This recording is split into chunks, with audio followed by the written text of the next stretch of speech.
Hello movie lovers, আশা করি সবাই বেশ ভালো আছেন।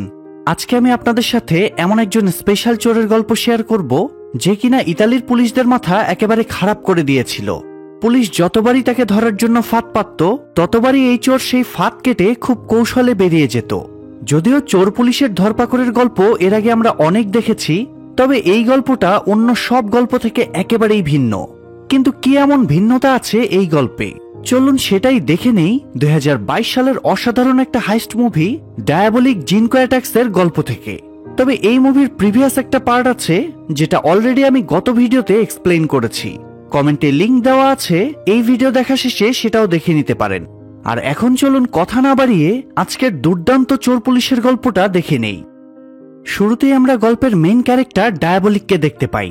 সে ছিল ইতালির সব থেকে ফেমাস চোর, যাকে ধরার জন্য বছরের পর বছর পুলিশ চেষ্টা চালিয়ে যাচ্ছে, কিন্তু কখনোই সফল হতে পারেনি।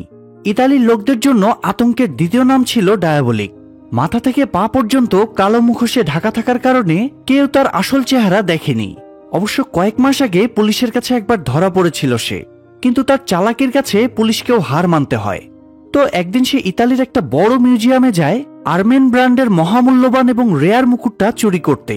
সেই সময় একজন গার্ড ওই ফ্লোরে পাহারা দিচ্ছিল, আর বাকিরা রিল্যাক্সে বসে কার্ড খেলছিল, কারণ জায়গাটা এতই সুরক্ষিত ছিল যে সেখানে আজ পর্যন্ত কোনো চোর ঢোকা তো দূরের কথা, একটা পাখিও ঢোকার সাহস করতে পারেনি। তবে ডায়াবলিক তো আর যেন তেন চোর নয়। সে ওই গার্ডের চোখ এড়িয়ে খুব কৌশলে জানালা দিয়ে ঢুকে পড়ে। এরপর গার্ডকে মেরে লকার রুমের ভেতরে ঢুকে মুকুটের চারপাশে থাকা শিকলগুলো কাটতে শুরু করে। ফলে সাথে সাথেই সিকিউরিটি অ্যালার্ম বেজে উঠলে বাকি গার্ডরা সেটা দেখে হতবাক হয়ে যায়। তারা দৌড়ে চলে যায় লকার রুমের কাছে, গিয়ে দেখে রুমটা ভেতর থেকে আটকে দেওয়া হয়েছে। তারা দরজাটা খোলার অনেক চেষ্টা করে, তবে শেষমেশ ব্যর্থ হয়ে বোম ব্লাস্ট করে দরজাটা উড়িয়ে দেয়। কিন্তু তাতেও কোনো লাভ হয় না, কারণ ততক্ষণে ডায়াবলিক মুকুটটা নিয়ে সেখান থেকে ছুমন্তর হয়ে গিয়েছিল। সে একটা প্যারাশুটের মাধ্যমে উড়ে একটা গাড়ির উপর গিয়ে পড়ে। গাড়িটা চালাচ্ছিল তারই ক্রাইম পার্টনার এবং প্রেমিকা ইভা। গাড়িতে ল্যান্ড করার পর তারা একটা পাহাড়ের সামনে গিয়ে একটা বাটন প্রেস করলে পাহাড়টা অটোমেটিক্যালি খুলে যায় এবং ডায়াবলিকরা সেটার ভিতর ঢুকে পড়ে। মূলত ওই পাহাড়ের ভিতরেই ছিল তাদের গোপন আস্তানা, যার ব্যাপারে কেউই জানতো না।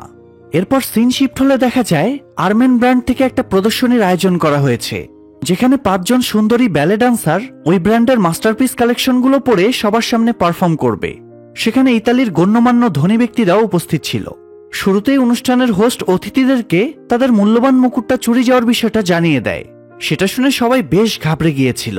তখন হোস্ট তাদেরকে আশ্বস্ত করে যে তাদের চিন্তার কোনো কারণ নেই, অনুষ্ঠানে নিরাপত্তার যথাযথ ব্যবস্থা করা হয়েছে। তাই অতিথিরা এবার শান্ত মনে অনুষ্ঠান উপভোগ করতে শুরু করে। তাদের সামনে 5 জন সুন্দরী ডান্সার মোহনীয় আঙ্গিকে ডান্স করছিল এবং তাদের পরনে থাকা দামি দামি গহনাগুলো শো করছিল। তবে পারফরমেন্স শেষ হতে না হতেই হঠাৎ সেখানকার বিদ্যুৎ চলে যায়। এটা দেখে অতিথিরা সবাই ভয় পেয়ে যায়। এরই মাঝে এক পুলিশ অফিসার এসে ওই 5টা মেয়েকে একটা গোপন রাস্তা ধরে একটা সুরক্ষিত জায়গার দিকে নিয়ে যেতে চায়। লোকটাকে একা দেখে প্রথমে মেয়েগুলো যেতে রাজি হয় না। তখন অফিসার জানায় তার বাকি সহকর্মীরাও অন্যান্য গেস্টদের সুরক্ষার কাজে ব্যস্ত, তাই মেয়েগুলোকে তার সাথেই যেতে হবে। তখন মেয়েগুলো বাধ্য হয়ে তার সাথে যেতে শুরু করে। অফিসার তাদেরকে একটা গোপন রুমে ঢুকিয়ে শাটার বন্ধ করে দেয় এবং তাদেরকে আশ্বস্ত করে যে ওই জায়গাটা তাদের জন্য সব থেকে বেশি সেফ। মেয়েগুলো তখন একটু স্বস্তি পায়, কিন্তু পরক্ষণেই দেখা যায় অদ্ভুতভাবে তাদের ওই রুমটা চলতে শুরু করেছে। কারণ সেটা আসলে কোনো রুমই ছিল না, সেটা মূলত একটা বড় কন্টেইনার ছিল যেটা নিয়ে এসেছিল ইভা। মানে আন্দাজ করতে পারতেছেন এই মুভিতে সামনে আরো কি কি ঘটতে চলেছে।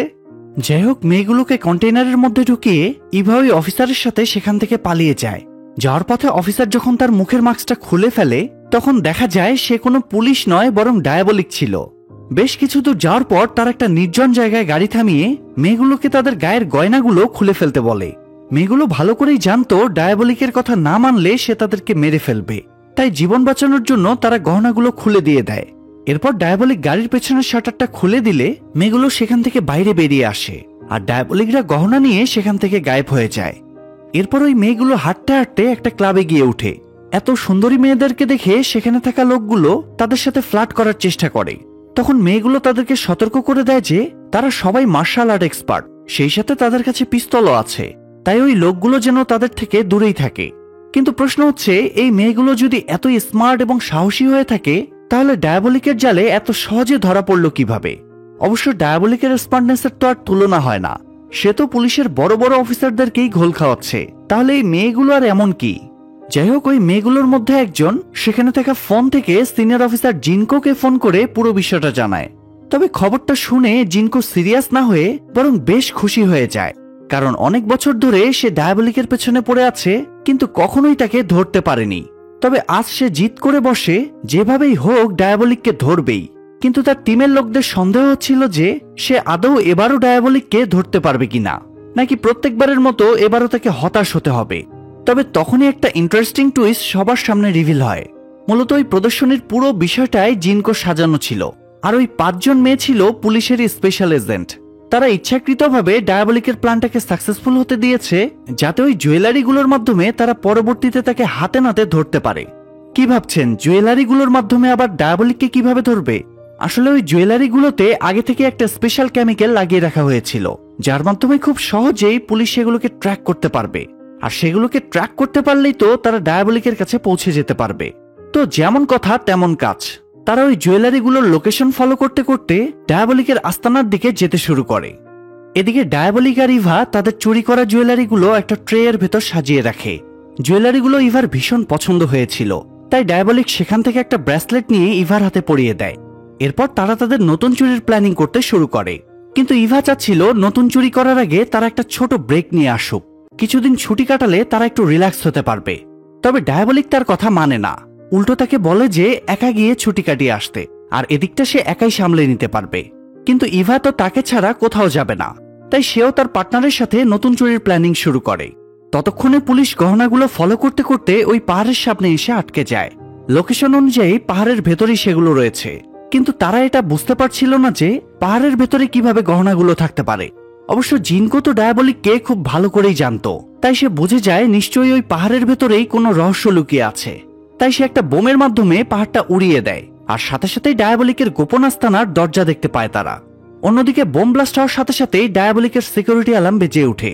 তখন সে সিসিটিভি ক্যামেরা চেক করলে দেখে জিনকো তাদের দিকেই এগোচ্ছে, তাই তারা সবকিছু ফেলে সেখান থেকে পালিয়ে যায়।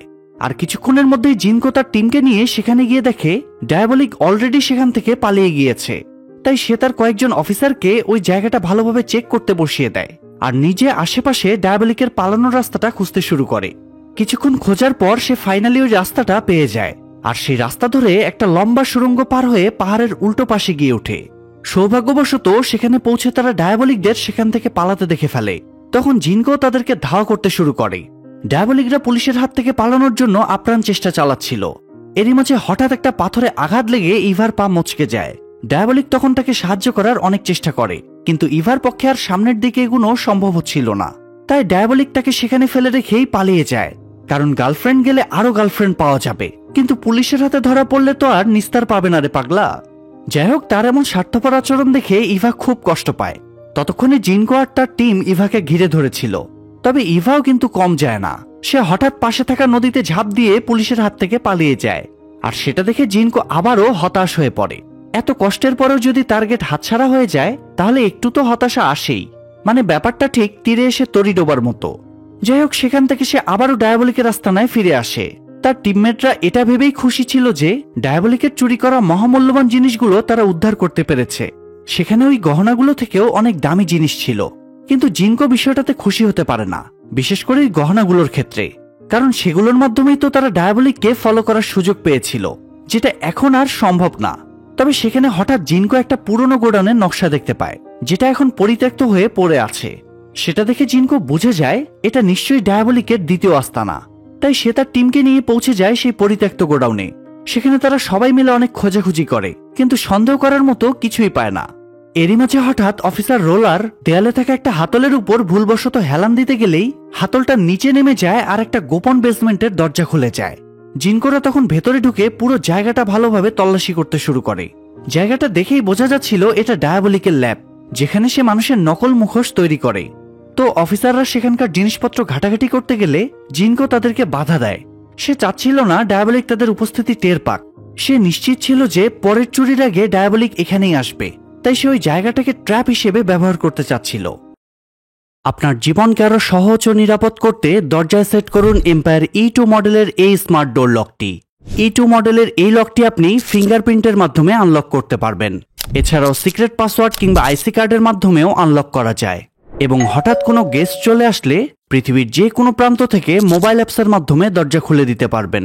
তবে বিশেষ কোনো প্রয়োজনে ট্র্যাডিশনাল চাবি তো রয়েছেই, এমনকি দরজার বাইরে কে আছে তা ভিতরে থাকা ডিসপ্লেতে দেখার সুযোগ রয়েছে। আর চোর ডাকাতের কথা ভাবছেন, কোনো সুযোগ নেই, কারণ রং প্রেস করলে সাথে সাথেই নোটিফিকেশন চলে যাবে আপনার মোবাইলে। সো E2 মডেলের এই লকটি অর্ডার করতে এখনই যোগাযোগ করুন ভিডিওতে দেওয়া নাম্বারে, অথবা সরাসরি এক্সপেরিয়েন্স করতে চলে আসুন আমাদের ঠিকানায়। আমাদের দক্ষ ইনস্টলেশন টিম অপেক্ষা করছে আপনার অর্ডারের জন্যই। এরপর সিন শিফট হলে আমরা অ্যাটেয়া নামের একজন ধনী মহিলাকে দেখতে পাই।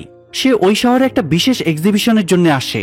এয়ারপোর্টে তার সিকিউরিটির জন্য জিনকোর বদলে অন্য অফিসারকে দেখে সে রেগে যায়, কারণ প্রথমে জিনকোরই তার সিকিউরিটি ইনচার্জ হিসেবে দায়িত্ব পালনের কথা ছিল, আর সেও জিনকোর উপর সব থেকে বেশি বিশ্বাস করত।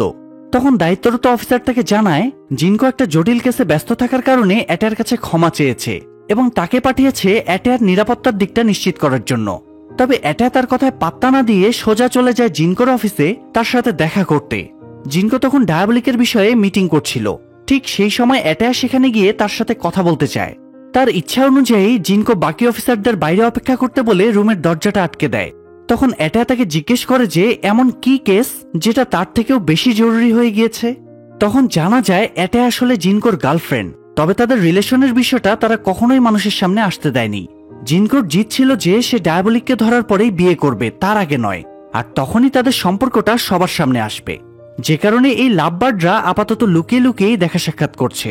তো অ্যাটেয়া তখন জিনকোকে তার এক্সিবিশনের সিকিউরিটি সামলাতে বলে, এতে করে তাদের দুজনের দেখা হয়ে যাবে। এছাড়াও সে ওই এক্সিবিশনে একটা দামি এবং রেয়ার নেকলেস পরতে যাচ্ছিল, তাই জিনকো সিকিউরিটি ইনচার্জ হিসেবে থাকলে তার সুরক্ষার বিষয়টাও নিশ্চিত হবে। জিনকো তখন তার কথায় রাজি হয়ে যায়। তাছাড়া ডায়াবলিককে ধরার জন্য এটাও একটা সুযোগ হতে পারে। এদিকে ডায়াবলিকের ওই দ্বিতীয় আস্তানায় তখন অন্যান্য পুলিশরা পাহারা দিচ্ছিল। একজনের শিফট শেষ হওয়ার পর অফিসার রোলারের শিফট শুরু হয়। সে ওই ল্যাবে থাকা জিনিসগুলো মনোযোগ সহকারে চেক করছিল। এরই মাঝে হঠাৎ ডায়াবলিক তার সামনে এসে দাঁড়ায়। রোলার তাকে দেখা মাত্রই গুলি চালাতে শুরু করে, কিন্তু দুর্ভাগ্যবশত একটা গুলিও তার গায়ে লাগে না, কারণ তাদের দুজনের মাঝে একটা বুলেট প্রুফ কাচের পার্টিশন ছিল। এদিকে গুলির শব্দ শুনে অন্যান্য অফিসাররাও দৌড়ে চলে যায় ল্যাবে। গিয়ে দেখে রোলার অজ্ঞান হয়ে মাটিতে পড়ে আছে, আর ডায়াবলিক নিজের মাস্ক বানানো মেশিনটা চুরি করে নিয়ে গিয়েছে। জিনকো বিষয়টা শুনে ভীষণ রেগে যায়। ডায়াবলিককে ধরার একটা সুবর্ণ সুযোগ আবারও হাতছাড়া হলো তাদের। এসব নিয়ে টেনশন করার মাঝেই তাকে আবার ডিফেন্স মিনিস্টারের অফিসে ডেকে পাঠানো হয়। ডিফেন্স মিনিস্টার জিনকোর আর্মেন কোম্পানির মিশনটা নিয়ে অনেক প্রশংসা করে। যদিও সেই মিশনে সে ডায়াবলিককে ধরতে ব্যর্থ হয়েছে, তবে সে যে ডায়াবলিকের কাছ পর্যন্ত সহজে পৌঁছাতে পেরেছিল এটা নিয়েই মিনিস্টার খুশি ছিল। তবে জিনকো বিষয়টাতে খুশি হতে পারে না। তার কাছে তো ডায়াবলিককে ধরাই হচ্ছে মূল মিশন। যতদিন না সেটা কমপ্লিট হচ্ছে তার কাছে সব মিশনই অর্থহীন। তো মিনিস্টার তখন তার কাছে তার পরবর্তী প্ল্যানিং জানতে চায়। জিনকো তাকে কিছু বলতেই যাবে, এরই মাঝে হঠাৎ অফিসের ফোনে ইভার কল আসে। অফিস অ্যাসিস্ট্যান্ট ফোনটা রিসিভ করলে ইভা সরাসরি জিনকোর সাথে কথা বলতে চায়। মিনিস্টার তখন ফোনটা স্পিকারের সাথে কানেক্ট করে জিনকোকে কথা বলতে বলে। সেখানে ইভা জিনকোকে বলে যে সে ডায়াবলিককে খোঁজার জন্য পুলিশকে সাহায্য করতে চায়। কথাটা শুনে প্রথমে সবাই বেশ অবাক হয়। তখন ইভা তাদেরকে জানায় ডায়াবলিক যেহেতু তাকে ধোঁকা দিয়েছে, তাকে ছেড়ে চলে গিয়েছে, তাই সে ডায়াবলিকের উপর প্রতিশোধ নিতে চাচ্ছে। তবে প্রতিশোধের পাশাপাশি পুলিশের কাছ থেকে সে একটা সুবিধাও নিতে চাচ্ছিল। সে জিনকোকে শর্ত দেয় ডায়াবলিককে ধরিয়ে দেওয়ার পরিবর্তে তাকে মুক্ত করে দিতে হবে। তার নামে যত কমপ্লেইন আছে সবগুলো পুলিশ রেকর্ড থেকে মুছে ফেলতে হবে। সেই সাথে তাকে অন্য একটা শহরে গিয়ে সুরক্ষিতভাবে থাকার ব্যবস্থাও করে দিতে হবে। সবকিছু শোনার পর মিনিস্টার জিনকোকে ইভার কথা মতো কাজ করতে বলে। যদিও জিনকো বিষয়টা মানতে পারছিল না, কিন্তু মিনিস্টারের কথার অবাধ্য হওয়া তার পক্ষে সম্ভব ছিল না, তাই সে চুপচাপ সেখান থেকে বেরিয়ে আসে। এরপর নিজের মতো করে প্ল্যানিং করতে শুরু করে কিভাবে ডায়াবলিক আর ইভা দুজনকেই ধরা যায়। কিছুক্ষণ পর জিনকোর কাছে আবারও ইভার কল আসে। তখন জিনকোর কথা মতো তার টিম ইভার কলের লোকেশন ট্র্যাক করে সেই লোকেশনের উদ্দেশ্যে রওনা হয়ে যায়। সেখানে গিয়ে তারা দেখতে পায় ইভা একটা লোকাল ফোন বুথ থেকে কথা বলছিল। এদিকে ইভাও তখন বুঝে যায় পুলিশ তাকে ঘিরে ধরেছে। কিন্তু ডায়াবলিকের পার্টনারকে ধরা কি এতটাই সহজ? পুলিশরা ফোন বুথের দরজা খোলার আগেই ইভা আন্ডারগ্রাউন্ড টানেলের মাধ্যমে সেখান থেকে গায়েব হয়ে যায়। এটা শুনে বেচারা জিনকো আবারও হতাশ হয়ে যায়। এরপর সিন শিফট হলে আমরা একজন লেডি অফিসারকে দেখতে পাই যে কিনা ডায়াবলিকের আস্তানা থেকে তুলে আনা জিনিসগুলো নিয়ে রিসার্চ করছে। সেখানে একটা অদ্ভুত বিষয় চোখে পড়ে মেয়েটার। সে আর্মেন কোম্পানির ক্যাটালগের সাথে ওই গহনাগুলো মিলিয়ে দেখার সময় বুঝতে পারে সেখান থেকে একটা ব্রেসলেট মিসিং আছে। বিষয়টা জিনকোকে জানালে সে বুঝে যায় ওই ব্রেসলেটটা নিশ্চয়ই ইভার কাছেই আছে, কারণ ডায়াবলিক তো আর জেনে বুঝে ওই গহনা তার কাছে রাখার মতো ভুল করবে না। এরই মাঝে আমরা ইভাকে একটা ম্যানহোলের ভেতর থেকে উঠে আসতে দেখি, আর তখনও তার হাতে সেই ব্রেসলেটটা ছিল। অর্থাৎ জিনকোর ধারণা একেবারেই সঠিক। তাই ব্রেসলেটের বিষয়ে জানার পর সে খুব খুশি হয়ে যায়, কারণ ওই ব্রেসলেটের মাধ্যমে এখন তারা খুব সহজেই ইভাকে খুঁজে বের করতে পারবে। তাই সে তার পুরো টিমকে নিয়ে ইভাকে খোঁজার জন্য বেরিয়ে পড়ে এবং বেশ কিছুক্ষণ খোঁজাখুঁজির পর ফাইনালি তাকে ধরেও ফেলে। অফিসাররা ইভার দিকে গান পয়েন্ট করে দাঁড়িয়েছিল। এরপর রোলার ধীরে ধীরে তার কাছে এগিয়ে যায়, কিন্তু সে ইভাকে কিছু করার আগে উল্টো ইভা তার উপর অ্যাটাক করে দেয় এবং তার হাত থেকে পিস্তলটা কেড়ে নিয়ে অন্যান্য পুলিশদের ভয় দেখাতে শুরু করে। তাদেরকে গান পয়েন্টে রেখে সে পুলিশদের একটা গাড়ি নিয়ে পালাতে শুরু করে। পুলিশরা তখন অন্য গাড়ি নিয়ে তাকে ধাওয়া করতে চায়, কিন্তু রোলার তখন অজ্ঞান অবস্থায় মাটিতে পড়েছিল, তাই তাকে টপকে পুলিশের গাড়ি সামনে যেতে পারে না। এতে ইভা আরও একবার তাদের হাতছাড়া হয়ে যায়। তবে রোলারের জ্ঞান ফেরার পর সে জানায় ইভা পালিয়ে গেলেও ওই দামি নেকলেসটা সে ঠিকই উদ্ধার করতে পেরেছে। কিন্তু জিনকো সেটা দেখে খুশি হওয়ার বদলে রোলারের উপর উল্টো ক্ষেপে যায়, কারণ ব্রেসলেটটা খুলে ফেলাতে ইভাকে খুঁজে বের করা তো তাদের জন্য আরো বেশি কঠিন হয়ে পড়ল। আর রোলারের এই বোকামিগুলোর জন্য একটা বড় মাশুলও দিতে হয় তাকে। কেস থেকে সরিয়ে তাকে ওই লেডি অফিসারের সাথে রিসার্চের কাজে লাগিয়ে দেওয়া হয়। ঘটনাক্রমে ওই লেডি অফিসার এবং রোলার পূর্ব পরিচিত ছিল, তারা একই একাডেমিতে ট্রেনিং নিয়েছে, তাই রোলারকে দেখে মেয়েটা বেশ খুশি হয়। এদিকে মিনিস্টারের অর্ডার উপেক্ষা করে ইভাকে ধরার চেষ্টা করাতে মিনিস্টার জিনকোর উপর ভীষণ ক্ষেপে যায়। সে জিনকোকে ওয়ার্নিং দেয় যে এবার যদি সে ইভার কথা মতো কাজ না করে তাহলে তার চাকরিটা হাতছাড়া হয়ে যাবে। জিনকোর কাছে এবার ইভার সাথে কোলাবরেট করা ছাড়া আর কোনো অপশন ছিল না, তাই সে ইভার ইনস্ট্রাকশন অনুযায়ী একটা লোকাল পিসিওর কাছে চলে যায়। সেখানে যাওয়ার সাথে সাথেই সামনের ফোনটাতে ইভার কল আসে। জিনকো সেটা রিসিভ করলে ইভা তাকে একা একটা গোপন জায়গায় দেখা করতে বলে। জিনকো সেই কথা অনুযায়ী ইভার সাথে দেখা করতে চলে যায়। যদিও ইভার উপর সে মোটেও বিশ্বাস করতে পারছিল না, কিন্তু বিশ্বাস না করেও তো কোনো উপায় নেই, তাই সে সবকিছু ভুলে ইভার কাছে তার প্ল্যান জিজ্ঞেস করে। তখন ইভা তাকে সবকিছু খুলে বলে। তার ধারণা ডায়াবলিক নিশ্চয়ই তার জিনিসগুলো উদ্ধার করার চেষ্টা করবে।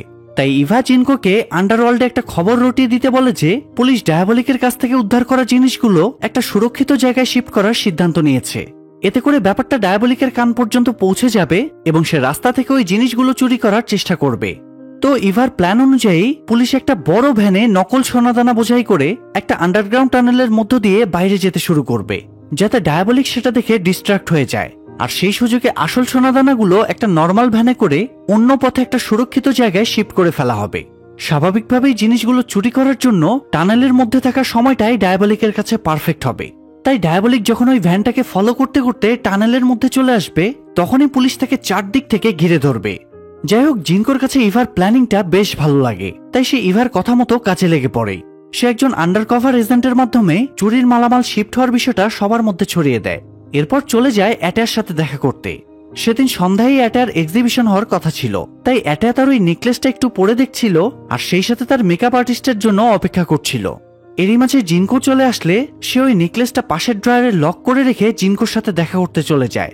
জিনকো প্রথমেই তার কাছ থেকে ক্ষমা চেয়ে নেয় আর তাকে জানায় যে সে ওই এক্সিবিশনে অ্যাটালার সাথে থাকতে পারবে না, তাকে ডায়াবলিককে ধরার জন্য প্ল্যান করতে হবে। অ্যাটা যেহেতু আগে থেকেই ডায়াবলিকের বিষয়টা জানতো, তাই এবার সে জিনকোকে বাধা দেয় না। ততক্ষণে তার মেকআপ আর্টিস্টও চলে এসেছিল।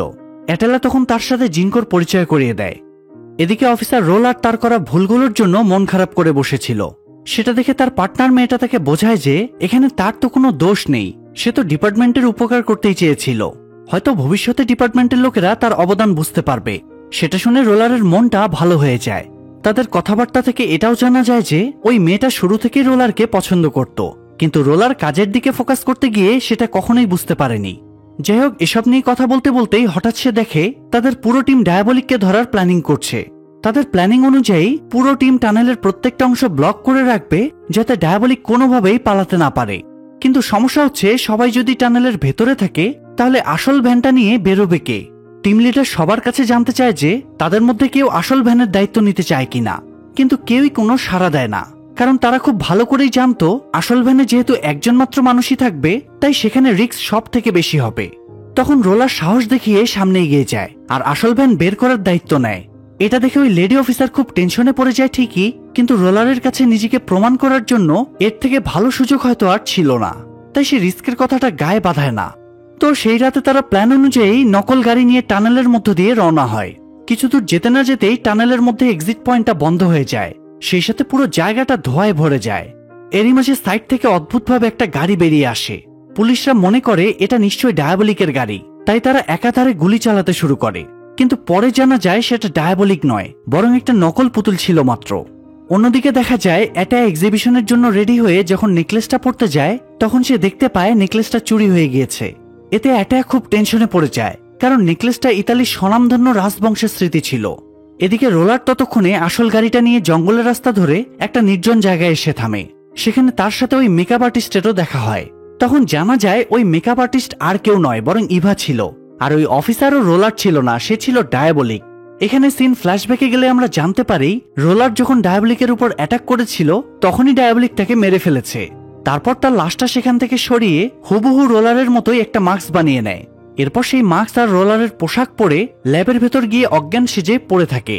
কিন্তু প্রশ্ন সেটা নয়, আসল প্রশ্ন হলো ইভা তো পুলিশের সাথে কাজ করছিল, তাহলে ডায়াবলিকের সাথে আবার হাত মেলালো কিভাবে? এবার গল্পের আসল রহস্য ফাঁস হয়। মূলত তারা দুজন কখনোই আলাদা হয়নি। পুলিশ যখন তাদের প্রথম আস্তানায় অ্যাটাক করে তখনই তারা এই পুরো প্ল্যানটা সাজিয়ে ফেলে। তাদের পালানোর চেষ্টা, ইভার আঘাত পাওয়া, ডায়াবলিক ইভাকে ছেড়ে পালিয়ে যাওয়া এবং তারপর প্রতিশোধের নামে ইভা পুলিশের সাথে হাত মেলানো, এই পুরোটাই ছিল ডায়াবলিকের প্ল্যান। সবকিছুই ঠিকঠাকই চলছিল, কিন্তু মাঝখানে হঠাৎ ইভাকে পুলিশের হাতে ধরা পড়তে দেখে রোলার অর্থাৎ ডায়াবলিক গিয়ে খুব কৌশলে বিষয়টা সামলে নেয়। মানে ইভার হাত থেকে ইচ্ছাকৃত ওই ব্রেসলেটটা খুলে নেয় যাতে পুলিশ আর ইভাকে ট্র্যাক করতে না পারে। তো এখন ডায়াবলিক তার আগের চুরি করা জিনিসগুলো উদ্ধার করার পাশাপাশি এটার ওই নেকলেসটাও পেয়ে গিয়েছিল, যেটা ইভা চুরি করে তার জন্য নিয়ে আসে। এত বড় একটা প্ল্যান সাকসেসফুলি কমপ্লিট হতে তারা দুজনই খুবই খুশি ছিল, কিন্তু তারা জানতো না আড়াল থেকে কেউ একজন তাদের এই সব রহস্য জেনে ফেলেছে। মূলত রোলারের একা এত রিস্কি কাজ করাটা ওই লেডি অফিসারের ভালো লাগছিল না, তাই সে চুপিসারে রোলারের ভ্যানের ভেতর লুকিয়ে পড়েছিল। সে ভেবেছিল পথে যদি রোলারের উপর কোনো বিপদ আসে তাহলে সে রোলারকে সাহায্য করতে পারবে, কিন্তু সাহায্য করতে এসে যে সে নিজেই এত বড় সারপ্রাইজ পেয়ে যাবে এটা মেয়েটা হয়তো কল্পনাও করেনি। যাই হোক, ডায়াবলিককে সামনাসামনি দেখে তার খুব ভয় লাগছিল, তবুও সে এক বুক সাহস নিয়ে পিস্তলটা বের করে সামনে এগিয়ে আসে। এরপর ডায়াবলিককে গান পয়েন্টে নিয়ে ভয় দেখাতে শুরু করে, কিন্তু ডায়াবলিক একটুও ভয় পায় না। তখন মেয়েটা বাধ্য হয়ে তার উপর গুলি চালিয়ে দেয়, আর সেটা দেখে ইভা রাগের মাথায় ওই মেয়েটাকেই মেরে ফেলে। তারপর ডায়াবলিক আর তার ধন সম্পদ সহ সেখান থেকে উধাও হয়ে যায়। এই সব ঘটনা নিয়ে জিনকো অনেক বেশি ভেঙে পড়ে। এবার তো ডায়াবলিকের পাশাপাশি তাদের উদ্ধার করা জিনিসগুলো হারাতে হলো তাকে। ব্যাপারটা সে কোনোভাবেই মেনে নিতে পারছিল না। তার থেকেও বড় বিষয় হচ্ছে সে তার গার্লফ্রেন্ডের রয়্যাল নেকলেসটাও রক্ষা করতে পারেনি। যদিও এই বিষয়টা নিয়ে অ্যাটেলার কোনো আক্ষেপ ছিল না, কারণ জিনকো ডায়াবলিককে ধরার সম্পূর্ণ চেষ্টা করেছে। তাই সে জিনকোকে সান্ত্বনা দিয়ে আবারও তার শহরে ফিরে যায়। অন্যদিকে ডায়াবলিক এবং ইভা অন্য একটা দেশে শিফট হয়ে যায়, তবে সেটা আজীবনের জন্য নয়। ইভার কথা মতো একটা ছোট ব্রেক নিতে গিয়েছিল তারা। সেখানে তারা অনেক আনন্দে সময় কাটাতে থাকে। আর এই দুর্দান্ত মুভিটাও এখানেই শেষ হয়ে যায়। কিন্তু না, কাহিনী এখনো শেষ হয়নি। এই মুভির থার্ড পার্টটা নিয়ে দ্রুতই হাজির হচ্ছি, যেটা কিনা আরো বেশি টুইস্টে ভরপুর। সো কমেন্ট করে জানিয়ে দিন কে কে থার্ড পার্টটা দেখতে চান, এবং সেটা যেন মিস হয়ে না যায়, তাই এখনই চ্যানেলটা সাবস্ক্রাইব করে রাখুন। আজকের মতো বিদায় নিচ্ছি, আল্লাহ হাফেজ।